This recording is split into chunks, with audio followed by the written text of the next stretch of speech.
Hi everybody, this is Douglas. I'm here on Lichess, checking out a couple of chess videos. And what do we have here today? So, today we've got a couple of different things to look at.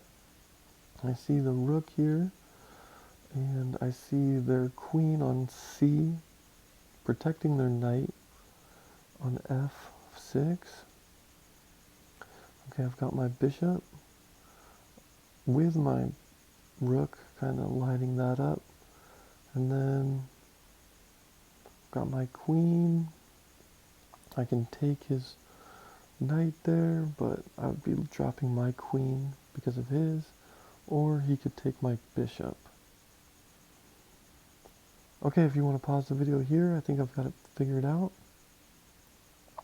Okay, so I think that because of my queen, it has his pawn pinned and his pin here, so I can take with my and put him in check. Yeah. Okay, so check, and then just taking his queen. Alright, so check wins material there.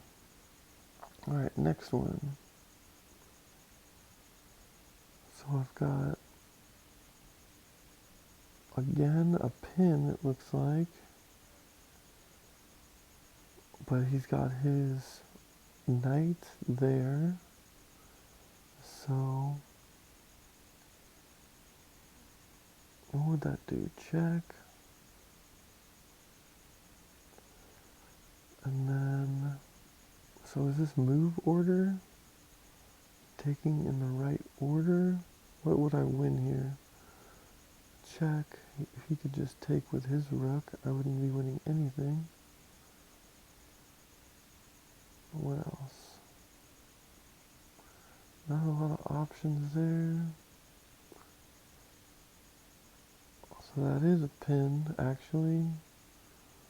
But he could just take with... Okay, let's see. If you want to pause the video here, might have it figured out. I'm not always right, but let's try this. No, that wasn't it. So if I do go with this check, then he's going to take with his... Well, maybe that was it. Okay, let's try that one. Yep. And then check wins the material again. Is that it? Yeah. Because if he would have taken, I would have taken with my rook. Alright, so thanks for watching. I hope you learned something. If you want to like or subscribe, that's cool. If not, that's cool too. Have a good night.